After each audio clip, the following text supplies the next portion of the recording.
дуруд бинандаҳои азиз, шуморо ба тамошои барномаи навбати интеллект шоу даъват мекунам. имрӯз тими мину дар меҳмони мо қарор доранд. умедворам ки бо ҳайати ин тим ошно ҳастем ва хоб як бозии хубро ба намоиш хоҳанд гузошт. қаблан ба муаллифони саволҳо изҳори сипос мекунам ва шумо почтаи моро дар экранҳои худ мебинед. метавонед саволҳои худро бо тартиби муайяне ки инҷо ҳастанд барои мо бифиристем. хуб, мо ҳоло шуморо бо аъзоини ин тим ошно мекунем ва пасон ба бозӣ шурӯъ мекунем.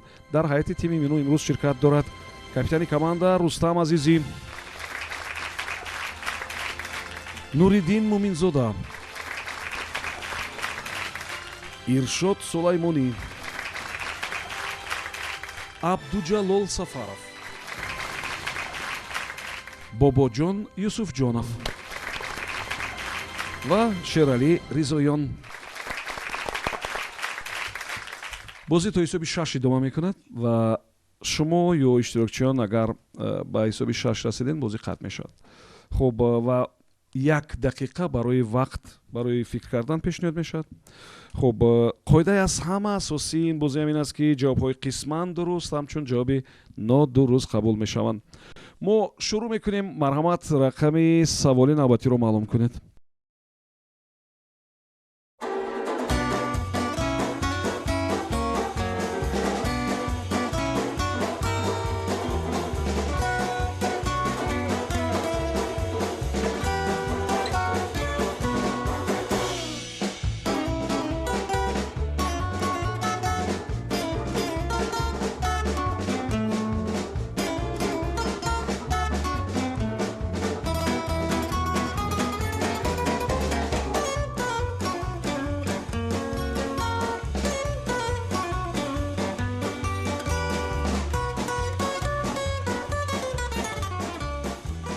саволи рақами 5.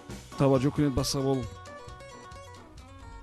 тавре ки яке аз порталҳои шаҳрии яке аз шаҳрҳои Русия навиштааст, суръати ҳаракати он чиз дар оғози рӯз соати 7 субҳ каме зиёдтар аз 4 метр дар 1 дақиқа аст. қариби нимрӯзӣ ин суръат то ҳадди максимум мерасад, ҳудуди 5 метр дар 1 дақиқа ва шомгоҳӣ бошад ба ҳолати аввала бармегардад, яъне то 4 метр барои 1 дақиқа. шумо гӯед ки инҷо гап дар бораи суръати ҳаракати чӣ меравад? мо махсус шаҳрра нагуфтем. агар номи шаҳрра мегирифтем шумо дарҳол мефаҳмидем ки ин кадом шаҳр аст ва суръати ҳаракати чӣ аст. марҳамат, фикр кунед.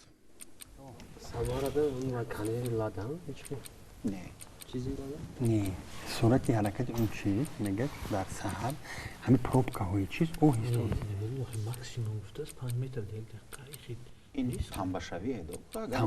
пробка гап дар бораи пробка ҳама чизи фақат пробкаҳо ҳаракати автомобилӣ фақат дар бораи пробкаҳо гап инҷо чунки ваё дар бораи пробкаҳо маълумот медиҳад. мегӯяд ки суръати ҳаракат не москва фарқ надорад куҷо, лекин мешад ин фақат субҳу нисфи рӯзу бегоҳ баъд ҳамаи ҳамаи фақат пробкаҳоша мехӯяд. дигар чизош мегӯяд чи набошад.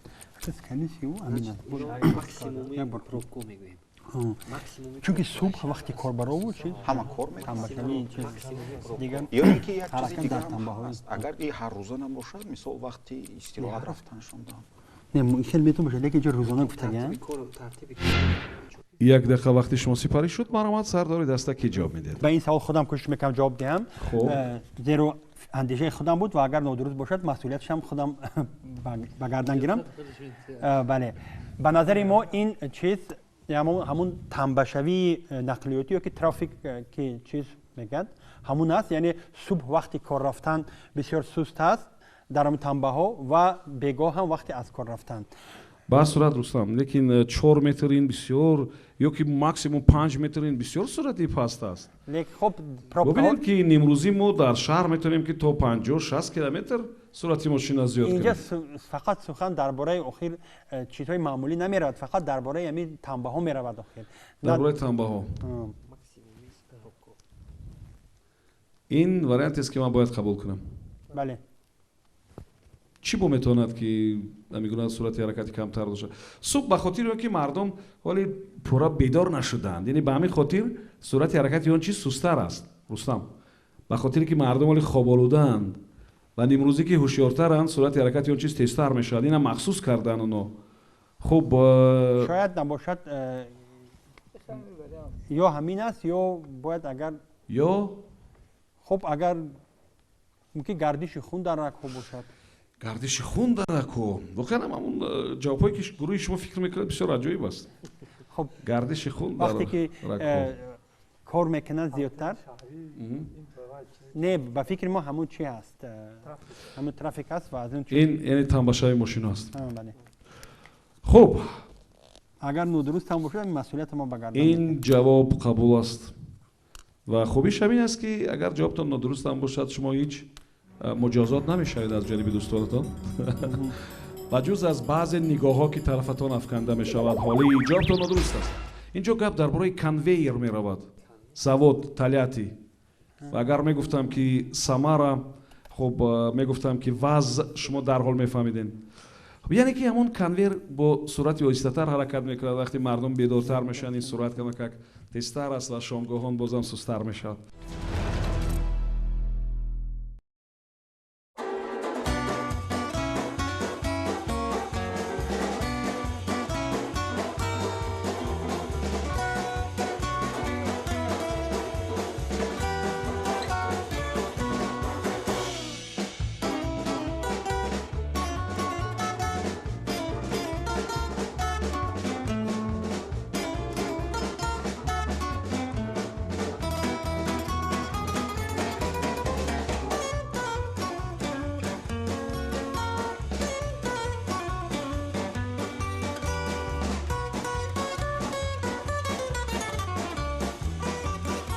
سوالی رقم 4.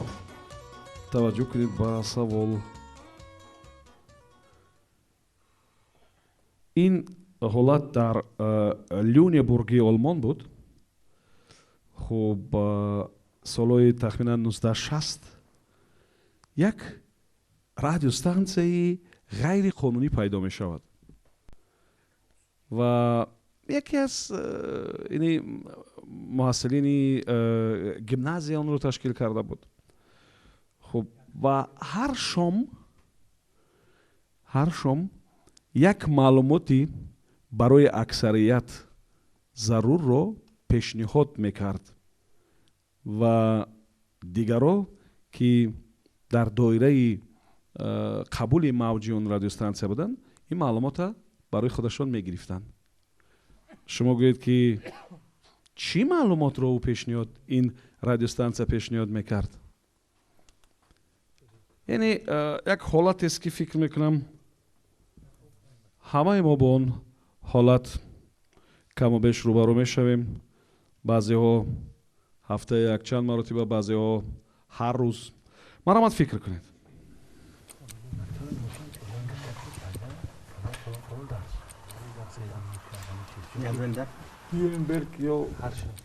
غیر قانونی برای همون خواننده های همون جواب وظیفه خونگی نمیداد. غیر قانونی بود که خیلی خب این جدول درسی معلوم است. این یگون نیاز به چی نیست. نه یگون چی ربط دارد که مخصوصا با همون خوانندگانی که در همون گیمنازیا تحصیل میکردن چی ربط دارد اینجا داخل؟ یک معلومات پیش یک معلوماتی که مسئله فرقه گدر این مسئله و گرانیچه از گدر گرفتن و از ما با اون رو برو میشیم. ما با اون چی برو میشیم؟ با مسئله فدر چون که همین خواننده بودنش نه آخه درسته نه که جدول درسی آخه معلوم است همون بنویسید. یک دقیقه وقت شما سپری شد. مرامت سردار دسته کی جواب میدهد؟ جواب رو ارشاد سلیمانی میدهد. مرامت ارشاد. خب جناب راوی همین به دلیل اینکه در اینجا محک اساسی سوال همون خواننده هست. خب و باز شام اعلان میکرد برای همون اودیتوری مخصوصی که همین رادیو داشت. خب ما فکر میکنیم که این خواننده همون گیمنازیا برای همون شریک درساش برای همون به اصطلاح همسینفونش چی را پیش معلوماتی مربوط به درس چی معلوماتی مربوط به درس بسیار مهم بود برای آنها جدول درس اعلان میکرد یا کی نمیدونم خب که جدول درس دیگه در دیوارها و ویزون است یا جوابهای نمیدونم امتحانات میگو خوب یعنی اون چی که گفتیم که ما هر بگو با اون روبرو میشیم چی هستین این شد وظیفه خانگی را میگفت که این نمیشه کار میشه وظیفه خانگی را میگفت خوب کی با فرزندو هر بگو درس تیار میکند جوابتان کاملا درست است بعضی وقت کس میخواد که واقعا هم یک میگونه منبع باشد که شما با آنجا زنگ بزنید بگذار زنگ ها پولکی باشند و جواب ها رو برای ما بگن بعضی وقت من شوخی گروه های واتساپ تشکیل کردیم برای این مسئله ای بهترین کار کردین مرا هم امرو کنید به این گروه به خاطر اینکه من خیلی دیرتر فهمیدم که گیومتر خیمیا الگبرا برای چی بود در کار میشد است برای آن که شما با فرزندانتون همین مشغولیت ها را انجام بدید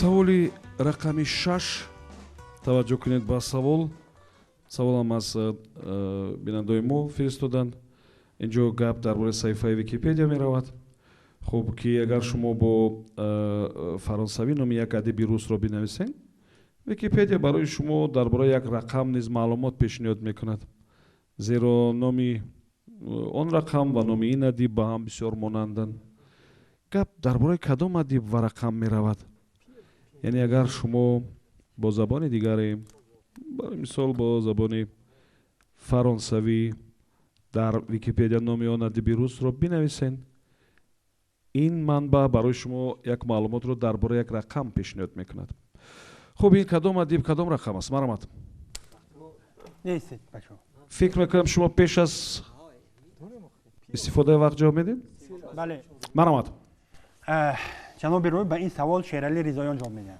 پاسخ به این سوال پی است چون که این در علم‌های دقیق استفاده می شود برابر به 3 اسد 14 و نام آن ادیب روس که گفتیم هست ما داریم با این نسب پی یگان ادیب روس فرانسوی یا ادیبی نمیدونم نامی ادیب روس با که پی باشد شاید یگان لقبش باشد فرانسوی شاید یک دقیقه وقت استفاده داریم من شیرالی سوال این است که وقتی که در ویکیپدیا شما نام یک ادیب روس رو می‌نویسید بله برای شما معلومات رو درباره یک رقم هم می‌دهد این منبع شما گویید که کدام نام ادیب روس و کدام رقم یعنی چیزی هست که به هم دیگر بسیار نزدیکند نامی یا نسبی اون ادیب و کدام رقمی مرحمت یک دقیقه وقت فکر مرحمت فکر کنید نه تریتیک درست بود نه برای فعلا فرانسوی ندونم محتم میشد محتم نیوخ نشتن چیش می فرانسوی را می فرانسوی ندونستن مو پی سریف ده پی سریف پی سریف ده پی چی است با پی این پی بدن معلوم است کدوم ده بیروس رقم میبروید اینجا شرط نیست که پی باشد نه که دیگه چی هم شد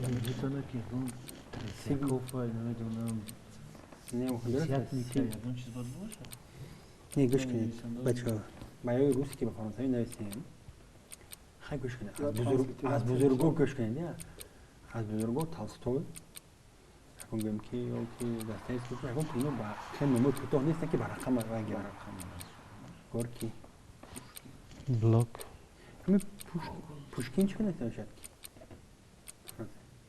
پوشکین نمی پوشکین پی як дақиқа вақти шумо сипарӣ шуд. Марҳамат, сардори даста, кӣ ҷавоб медиҳад?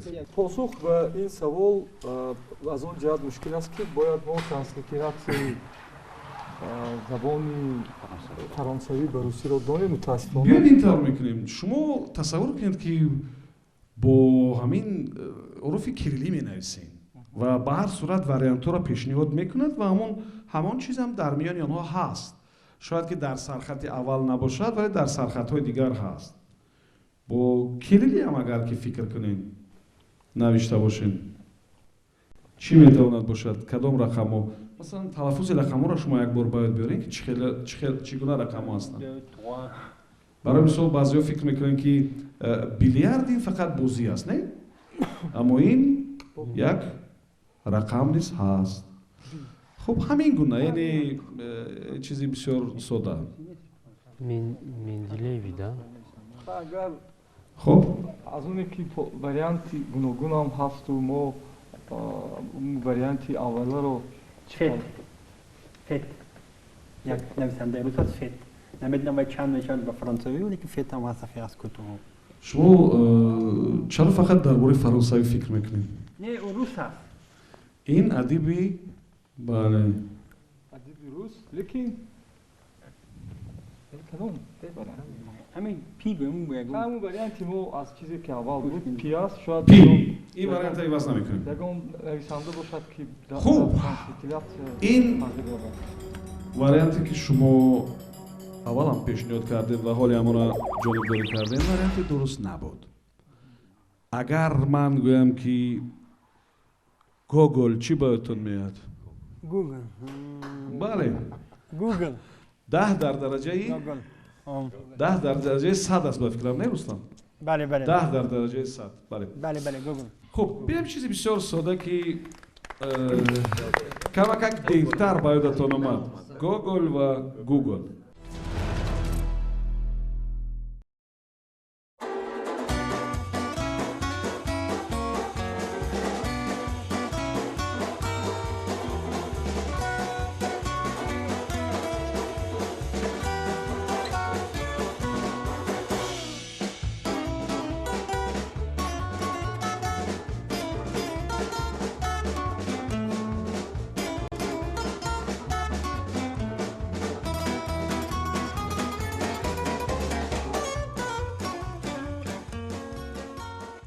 саволи рақами 7. таваҷҷӯҳ кунед ба савол. баронес стаф, яъне акнун бланш стаф, нависандаи фаронсавӣ, агар хато накунам, нақл кардааст ки баъзеҳо дар хонаашон паррандаҳоеро нигоҳ медоштанд ки парҳои бисёр васеъу паҳну зебо доштанд, мисли кабутарҳо ва паррандаҳои дигар ки парҳои зебо ва калоне доштанд ва онҳо бо як мақсад ин паррандаҳоро истифода мебурданд. барои мисол вақти дар ҳавлӣ ва хона, дар намедонам долон, дар ҳавлӣ ҷамъ шудани меҳмонон, он паррандаҳо албатта ба парвоз меомаданд ва баъд чӣ мешуд? он паррандаҳоро маҳз ба ҳамин мақсад нигоҳ медоштанд. хуб, ҳатман бояд парҳои калонтару зеботаре медоштанд ва вақте ки меҳмонон дар рӯи ҳавлӣ ҷамъ мешуданд, ин паррандаҳо ба парвоз меомаданд ва баъд чӣ мешуд? марҳамат, як дақиқа вақт фикр кунед. баронес бланш стаф кадом аср аст? کوزی اصفهاش نیواز نمود کب بر پرنده ما аку паррандаи параш калон истифодаи паташ ба шляпа در شلپ خوب метавонад истифода шуд. لی درست هست اینجا برای وقتی چیز می‌استفاده مهمانان می‌کنن. با پرواز در می‌کنن، وقت مهمان یکم پرنده است. میکشودن و میدیدن انتخاب میکردن که پری کدامش خود برای عادت بود که در فرانسه حرام برای چیزهای خودشونه انتخاب میکردن به نمایش میگذاشتن که مثلا лекин ине ки масалан дар омадани Пари тавуш. ба хонаҳо парида меомаданд, ин اینش کم این از لیست تعداد سوال‌هایی که عموما منطق ندارن. نه شاید میتونن که خریدار باشن شاید برای چیزهای مثلا برای نمایش. شاید کبوترها میموندن و مثلا غذا میدادن کبوترها رو که این به چیز وای نمیکردن که اینجا گپ نیست که پرهاشون بعد چی کبوتر میشد؟ بود. خیلی نمیتونم فکر کنم پرنده پر شکل بعد چی میشد؟ یک تا همین پر در شلپ استفاده بودن دیگرش هم یک دقیقه وقتی شما سپاری شد مرامت سردار دسته کی به سوال جواب میدهد. جناب راوی به این سوال کوشش میکند ارشاد سلیمانی جواب دهد. مرامت شد. خب جواب ما کوشش میکنیم که با مساعدت شما با جواب درست برسیم. خب از بس که در فرانسه یک رسم بود و مردم فرانسه مردم بسیار مدگرا بودن، آنها در همون به اصطلاح کلاه یا شلپی که داشتن بیشتر زنها از پر پرنده ها چی میکردن؟ برای زیب و زینت استفاده میکردن. فکر میکنیم که با اون خاطر این پرنده ها را نگاه میداشتن که وقتی که همون مهمان ها می آمدن، وقتی که این پرنده ها مثلا با اونا دان میدادن یا با پرواز که می آمدن، اونا انتخاب میکردن که پری چی پرنده را برای همون کلاهاشون انتخاب کنن. خب این فقط برای همین بود. مثلا شما در مورد فرانسه گفته اینجا این نویسنده خودش نویسنده فرانسوی است که برای مثلا بعضی از مجله‌های و معرفی چند کتاب و اثرها هم است، برای بعضی مجله‌های زمانوی می‌نوشت. و این مثلا در یک حادثه را در افین نقل کرده است. یعنی گفته است که مثلا یک در فرانسه در بعضی جاهای دیگر نیز بعضی ها همین پرنده ها را با این مقصد در خونه‌شان نگاه می‌داشتن. وقتی مهمان زیاد دعوت می‌کردن روی حولی و پرنده ها با پرواز می‌آمدن و چی می‌شد؟ مراسم دامدهی. خب چند واریانت دیگر میتونه باشه. خب یکی از این از جمله مثلا پر ما میدانیم که در همین تاریخ فرهنگ و مدنیت همچون وسیله نوشتن یا آلت نوشتن هم استفاده میکردن. مثلا کفتربازا یا اونایی که در خانه‌شون پرنده دارند، اینجا ما از پرنده رو با این مقصد استفاده نمیبرند. ما با این مقصد چیزهای دیگر استفاده میبریم، از پرنده استفاده نمیبریم یا نمیدونیم یا ضرور نمیشمریم این چیزا. اما به هر صورت این هم یک ایده جالب است که اونجا همون پری پرنده ها کار میاد. یعنی که اونا باید حتما کلانتر وسیعتر پهن و زیباتر بشدن. برای مثال بعضی از این گونه پرنده اونایی که پرنده دارن این پرها را میچینند و کدام یک کارهای دیگر انجام میدن، اما برای این کار برعکس باید زیباتر میشد و زیادتر میبود و تاثیرش بیشتر میشود. خب با چی مقصد استفاده میبرند این پرنده ها را؟ خیلی پر پرنده و پر زدنش میتوند که یک چی میگن هرچند زیاد منطقی نیست، شاید چی میکرد؟ شمال میداد، سلقینی را تامین میکرد. شاید همین باشه. خب بیشتر خیلی نزدیک اومدین. خیلی از این دیگه نزدیک از این دیگه نزدیک جوابی درست است. اگر گوید که این جوابی آخرتون است، من جوابی درست را پیشنهاد میکنم. خب با هست واریانت دیگه باشه. شما یک دقیقه برای فکر کردن هم دارین البته اگر خواهید استفاده ببرین، اگر نه برای کدام سوال دیگر میگذارین. خب خیلی همون دیگر آخران واریانتی از همه سادهش میموند که همون دان میدادن، اینا پر میزدن و ذوق میبردن. اگر شمال نبود عکس میگرفتن، بعد هم شمال و هم عکس میگرفتن. نه مثل اون که ما بعضا کبوترها را مجبور یعنی که به هوا میخزانیم که صورتگیر عکس زیبایی بگیره. عکس شاید عکس هم باشه چون خب این همه جواباتون رو قبول میکنیم، هم عکس گیری و هم سلقینی و هم نمیدونم کیلک و هر چی که گفتین همش قبول میکنیم، به خاطر که دل ما پر است که در این میان جوابی درست نیست. یعنی که اون پرنده ها رو میگرفتن با عطر و گلاب تر میکردن و وقتی که میمونات روی حوله جمع میشدن پرنده ها با پرواز میومدن و اما یک نکهت، یک بوی خوش дар ҳавлӣ паҳн мешуд. Тамом. Дига бо ин мақсад истифода мебурдан ҳамин паррандаҳоро.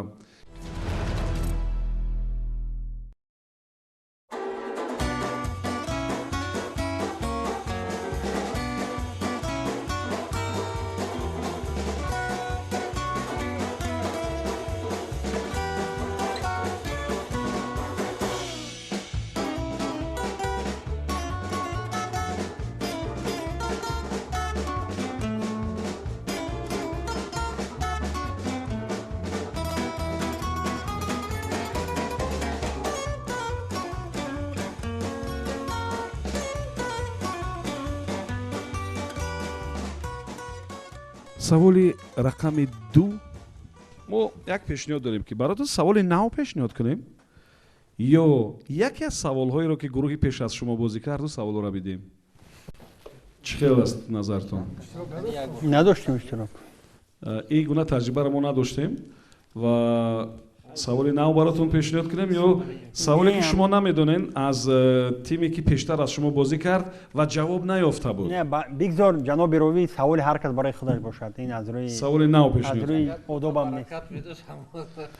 не мо баъзе пешниҳодҳои дигарам дорем. Масалан ба қарибӣ дар рӯи мизи шумо пайдо мешавад як конверт ки ном дорад саволи такрорӣ, як конверт ки имкони занги телефонӣ дорен. хуб хулоса бо баъзе тағйиротҳои дигар дар ин ҷо ҳаст ва фикр мекунам ки ҷолибтар мешавад.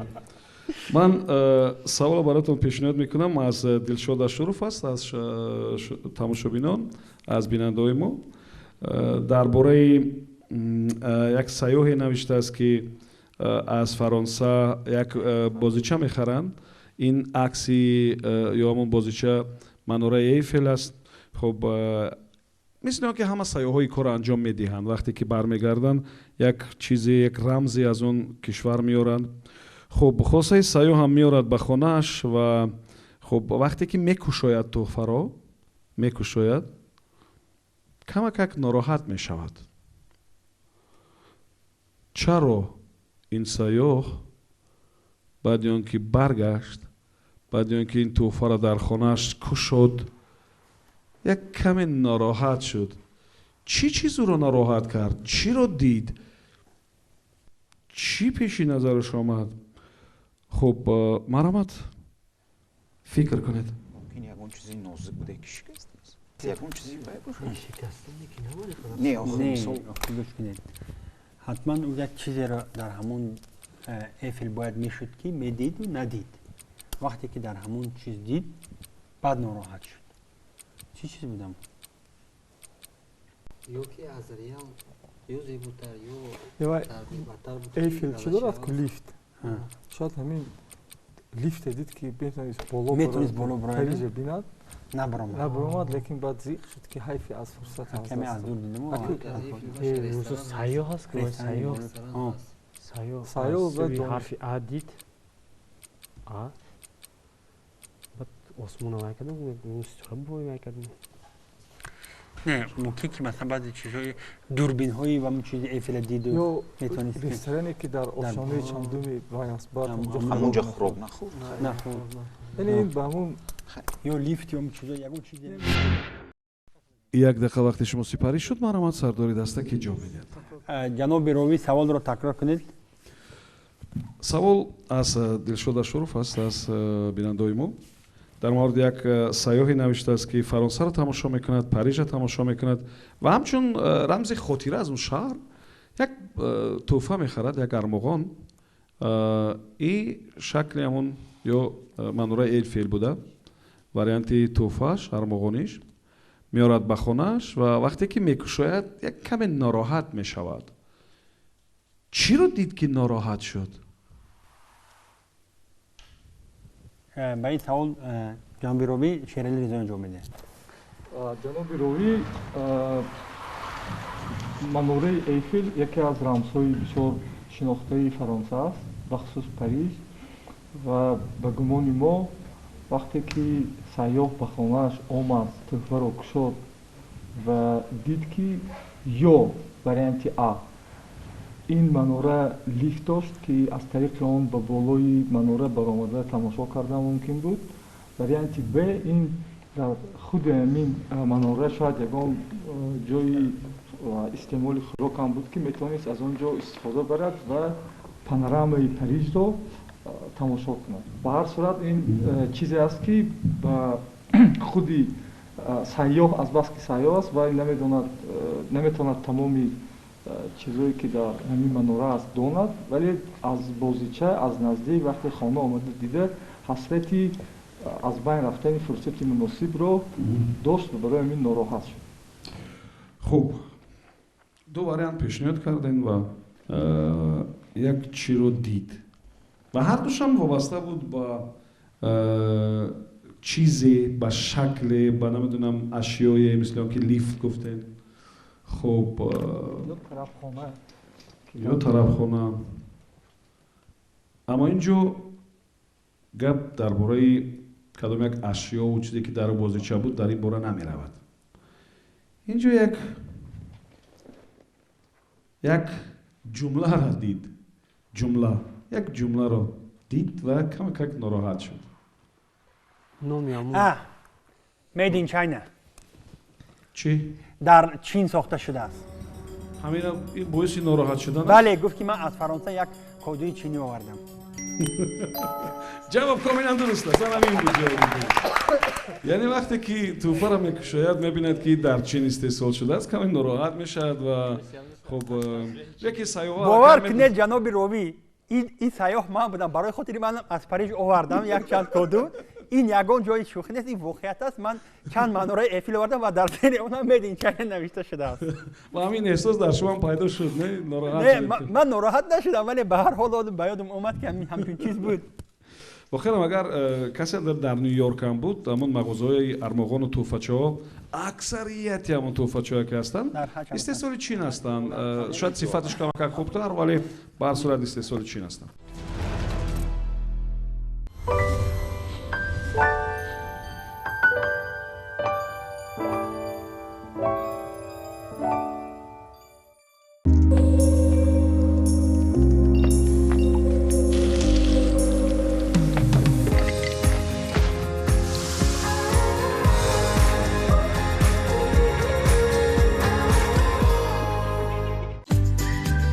Линдавит для детей укрепляет здоровье малыша и повышает его активность.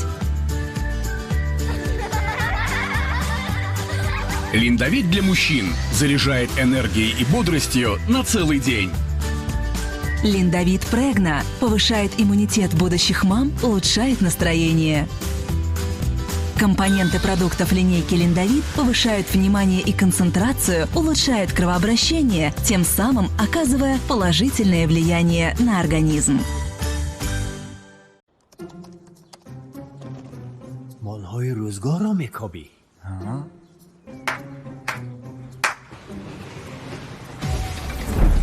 مرکز سودای اورنگ با خاندان شما روشنی، خوشبختی، تکنولوژی زمانوی، آرامی و راحت میارد.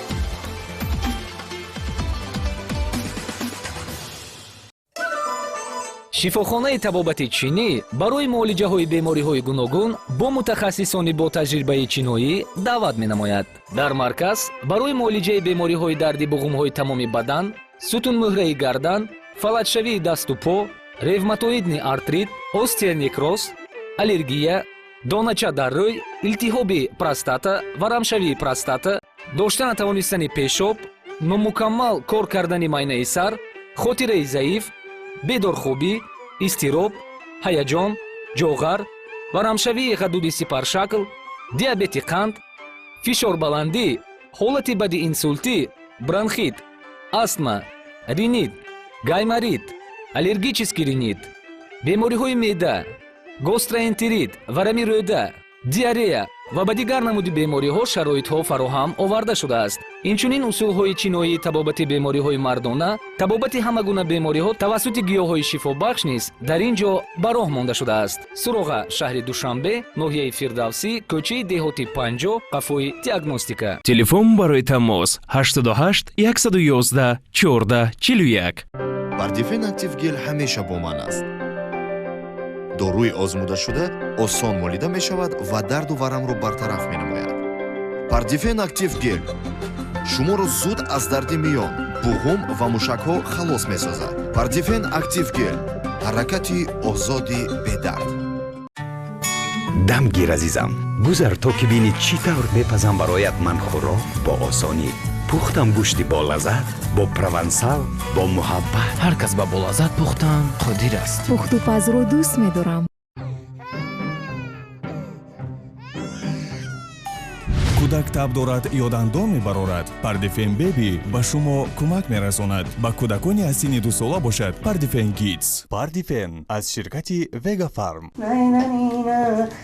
ой мардак мардак мардак хезе ҳамсоя аст боло об мо ҳамсоя тезтар биёед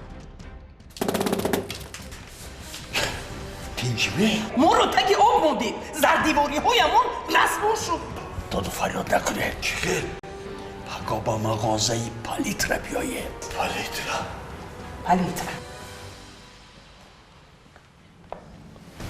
мана марҳамат интихоб кунед вай ин хушругия бинану аз ин зардивориҳо курта ҳам мешудаста мардак зардивориҳои хушрӯ вай ина бинани мардак рафте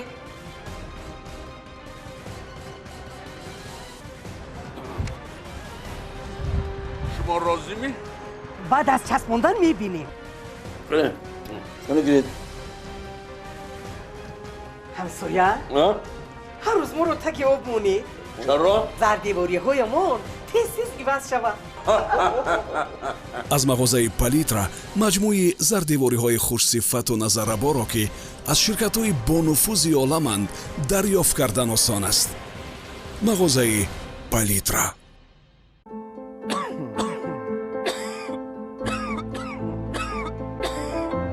шумо сулфа шудед ва он шуморо нороҳат мекунад. шарбати брамисол сулфаро рафъ, нафаскаширо озод, хушкии гулӯро бартараф мекунад. худи оне ки сулфа набуд. хоҳед ки сулфа бартараф шавад дарҳол, ба шумо ёрӣ медиҳад брамисол.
саволи рақами 1. дар гузашта дар қадим дар фаронса як жанри эҷодиёти даҳонӣ бисёр маъмул буд ки дар он шунаванда ба нафаре ки ин нақл мекард савол пешниҳод мекард, вале ҷавобҳоро бо тарзи дигар мегирифт. яъне мустақиман ҷавоб не, бо тарзи дигар. шумо гӯед ки чӣ ном дошт ин жанри қадимаи фаронсавӣ? савол фаҳм аст? такрор кунед. як жанри қадимаи фаронсавӣ аст.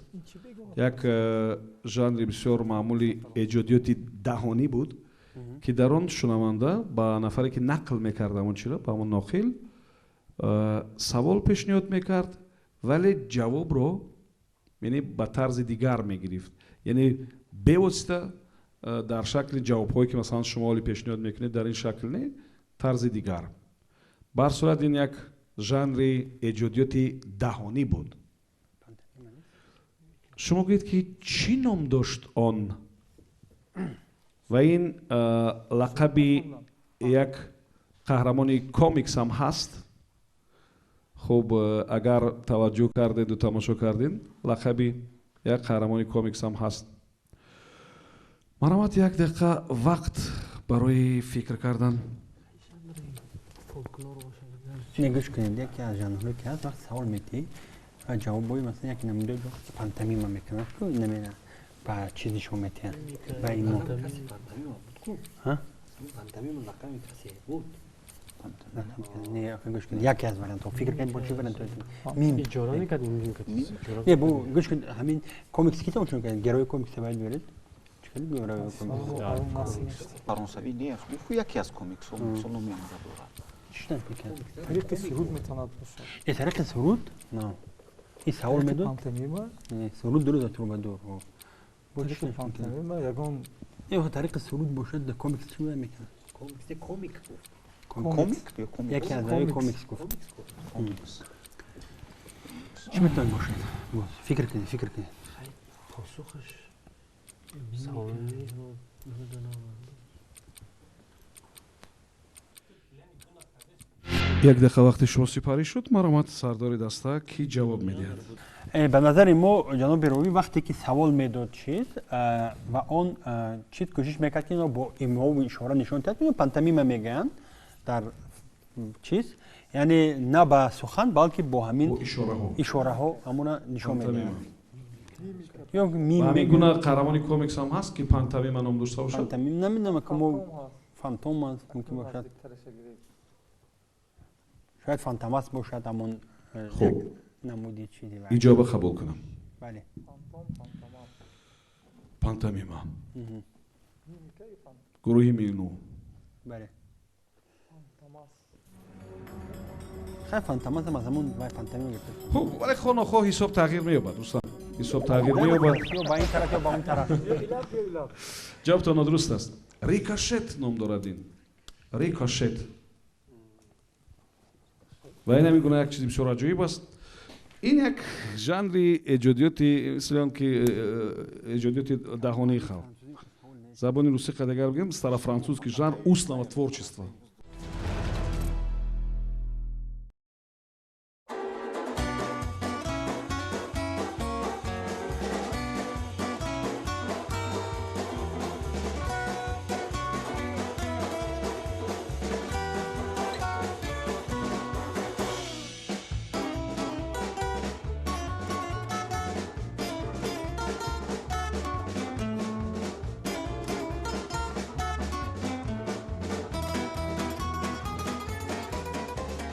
سوالی رقم 3 توجه کنید با سوال. شما درباره خطسیرهای نقلیاتی معلومات زیاد دارین. امیدوارم هر گونه خطسیرها هستند. پرواز نمیدونم با قطار با اتوبوس با کشتی ها نمیدونم آبی.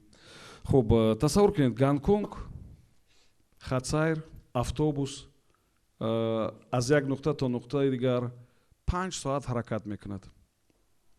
ولی بعضی ها این اتوبوس رو همچون یک کمک رسانی خودشان استفاده میبرند. یعنی که در یک کار برایشان کمک میکند. کیها هستند؟ چی استفاده میبرند از این اتوبوس؟ چی منفعت میبینند؟ چرا همیشه از این اتوبوس استفاده میبرند؟ خب اتوبوسی که همون میانی یا فاصله خطسیر 5 ساعت است. مرحمت اگر سوال فهم است فکر کنید. جناب راوی کوشش میکنیم به این سوال پیش از مهلت جواب بدیم زیرا دیگر راهی برگشت به نظر ما این از سببی که خطسیرها خیلی طولانی هستند و مثلا مردمی اونجا که جای خواب ندارد یا نمیتونه در یک مهمانخانه حاصل کند همون رو برای خواب رفتن استفاده میبرند تا اینکه مثلا در این 5-6 ساعت خوابی مثلا یا براحت خواب رود و بعدا باز پای کار دیگر شود. چرا باید فقط مردمی بی خانوادار؟ نه حتی خانوادارها هم میتونند مثلا برای رسیدن به خانه تا رسیدن به خانه میتونن مثلا استفاده در این اتوبوس خواب رود برای خواب روی استفاده برند. дар хона баъд чӣ кор мекунад рустам? کار میکنن یگان در خانه بسیار چیزهای دیگر هستن. خوب سیاح‌ها باشن که تماشا میکنن. بله. میبینم که فکرو دیگر شدن.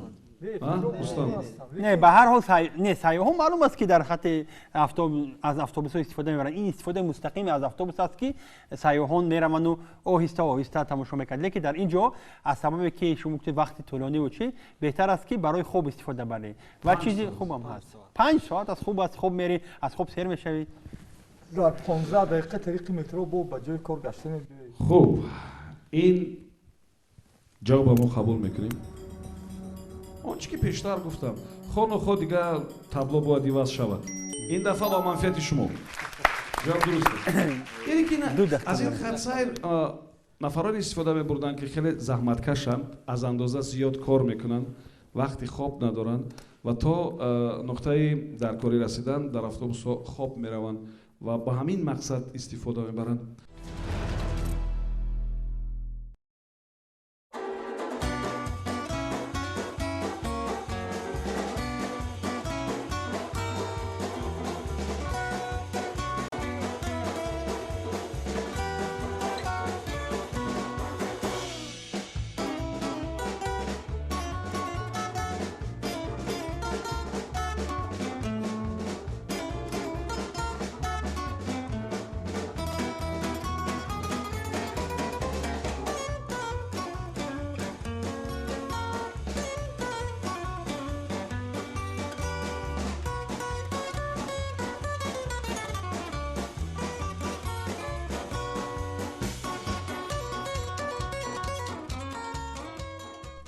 سوالی رقم 8. توجه کنید با سوال. تصور کنید که اولی عصر گذشته لندن و دندان پزشکان حجره کاری آنها یک تجهیزات رو آنها با دو مقصد در حجره کاریشون بعضی آنها نگاه می داشتن. یک تجهیزات رو با دو مقصد نگاه می داشتن که مقصد اول به واسطه با بیماران، مقصد دوم با دیگران ارتباط داشت. شما گویید که این چی تجهیزات بود؟ چی کمک میکرد با نمیدونم اونایی که مراجعت میکرد یا با خودی اون استوماتولوگ و برای دیگران چی چیز می آورد یا چی ضرور بودن؟ مرحمت استوماتولوگ گرمید یک یک دقیقه فکر کنید. آینه استوماتولوژی هست، هم میتونی برای دیدن دندان چی بیوسته برای چی لازم است. خود استوماتولوگ که میبیند بو برای یک از میجود میتونه یک روش نگاه کنه، یک تازگی و چیز همین آینچه های چیزی که در استوماتولوژی داشت که برای دیدن دندان اپیوم باشد میتونه باشد. برو اینجا تجهیزات نه می بچه بسیار چیزی تاریک نه اگر تجهیزات که خوشبیت هم بیوسته هم برای بیمار هم برای چی هست. همین استوماتولوگ کیه؟ یا پاسینت یا دکتره؟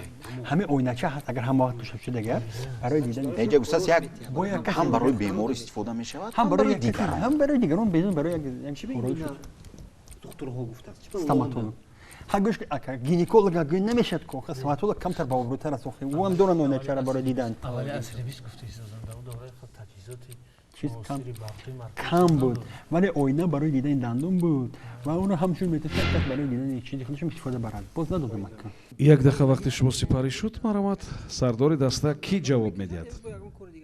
چی تجهیزات بود در حجره استوماتولوگ؟ جناب راوی خب با این سوال نوردین مومنزاده جواب میده. مرحمت.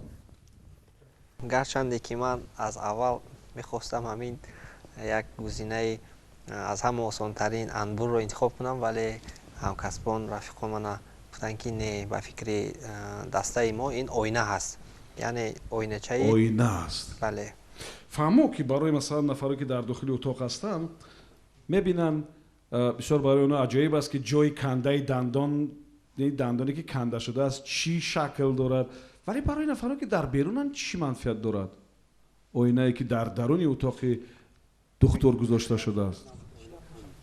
در آن زمان محترم راوی آینه کمیاب بود و با فکر ما آینه برای همه کس در کار میشد. یعنی اونا وارد میشدن میگفتن دکتر ببخشید یک دقیقه من خودم در آینه ببینم.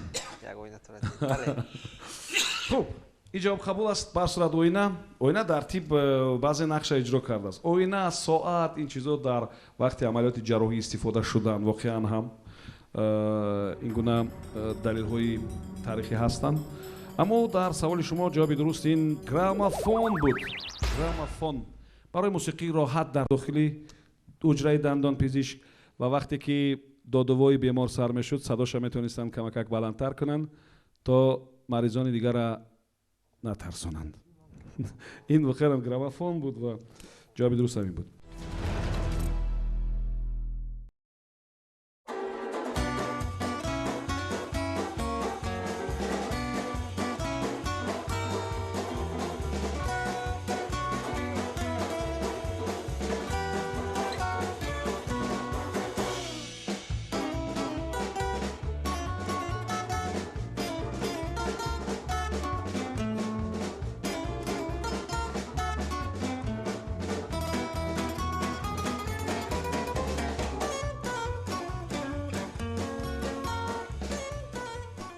саволи рақами 12. таваҷҷӯҳ кунед ба савол. дар манбаъҳои таърихӣ омада ки ҳанӯз асри 6-7 ин гуна дар баъзе ҷо ҳатто навишта шудааст ки пеш аз милод, дар баъзе ҷо хуб ки дар замони хеле пештар. барои мисол юнониҳо ва бо баъзе намояндаҳои халқиятҳои дигар аз он чиз истифода мебурданд. бо гузашти солҳо ҳамон чиз такмил ёфт, дигар шуд. дар асрҳои 18 ва 19 хеле маъмул шуд. қариб ки ҳама доштанд ва таваҷҷӯҳ ба он зиёд шуд. ҳатто дар ғарб барои омӯзиши истифодабари он курсҳо ҳам кушода буданд. ва айни ҳол аксаран занҳо аз он чиз истифода мебаранд. аммо қаблан он чиро асосан мардҳо истифода мебурданд. гап дар бораи чӣ кадом таҷҳизот, кадом ашё меравад ки дар хонаҳо истифода мешавад. марамат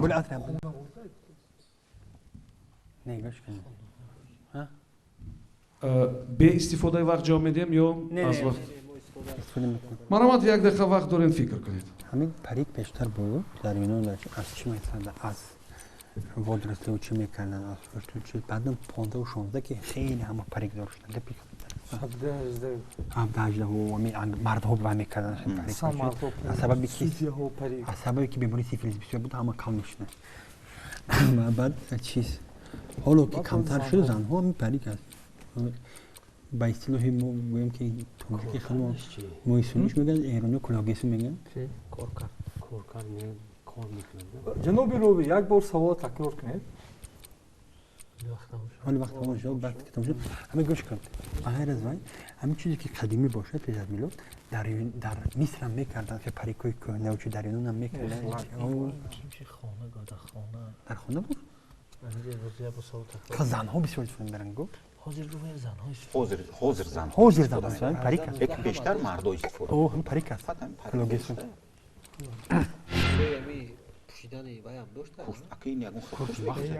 як дақиқа вақти шумо сипарӣ шуд. марамат сардори даста ки ҷавоб медиҳад? ба ин савол ҷаноби рӯбӣ Шералӣ Ризоён ҷавоб медиҳад. марамат аз бас ки шумо чанд ривоятро инҷо гуфтед, якум юнон, дуюм аврупо, сеюм асрҳои 17-18 ва ба гумони дастаи мо албатта посухҳои гуногун ҳам ҳастанд. ин парик аст. парик ва мӯи сари сунъӣ ороиш додани симо, чунки агар бинем дар фарҳанги аврупоӣ тамоми ходимони давлатию нависандаҳою умуман мардуми аҳли фаҳм аз парик истифода мекарданд ва ин масалан дар баъзе аз вазифадоро масалан судяҳо ё канслерҳои донишгоҳо чиз бояд ҳатман аз замон моҳои сунъӣ дошта фаҳмо. лекин баъд чаро мо гуфтем ки он таҷҳизот гуфтем. мешавад мӯи сари сунъиро таҷҳизот гуфт? акнун аз рӯи теъдоди саволҳое ки шумо пешкаш мекунед дар зери мафҳуми таҷҳизот метавонад аз хома то автомобил ва поезду самолёт ҷо шавад. барои ҳамин бисёр чи аст, як чизи бисёр умумӣ аст, я душвортар аст ёфтан. ва ҳоли як занҳо асосан аз он истифода мебаранд, лекин мардҳо ҳам бо он кор карда метавонанд. Масалан оли ягон хел курс барои мо дига дар кор нест, метавонем медонем ки чӣ хел кор мекунад ва оли шаклҳои такмилёфтаву замонавияш ҳаст ки комилан бехавф ҳам ҳаст. ҳатто поку масалан дар гузашта истифодаи он чиз барои занҳо камак хавф дошт. охир ин занҳо ки чун нозуктар ҳастанд, барои онҳо истифодааш хавфноктар буд ва барои ҳамин мардум бо он кор мегирифтанд ва баъдтар ки дига намунаҳои беҳтару хубтару сабуктару намедонам бехавфтар пайдо шуданд, дига ин кор аксаран кори занона шуд.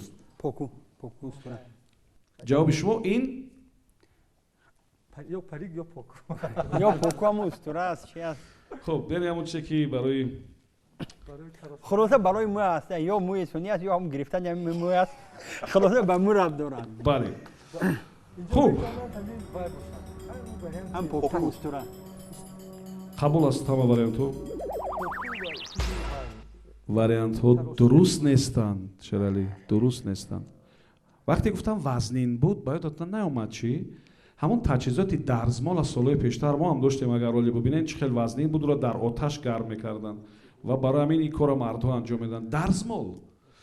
дарзмол ва намунаи бехатараш ин аст ки вақте ки ҳатто рӯи намедонам палосу рӯи гилем меафтад, ҳоли ҳамин гуна бехавф аст, почаҳо пайдо мешаванд ва намегузоранд ки ҳатто сӯхтору сар бизанад. ин намунаҳои бехавфи он ҳам ҳастанд ва дар гузашта мо ҳам дар осорхона ҳам ҳоли ҳам дорем ва ин хеле вазнин аст ва бо таш гарм мешуд ва ин кора бояд ҳатман мардҳо анҷом медоданд.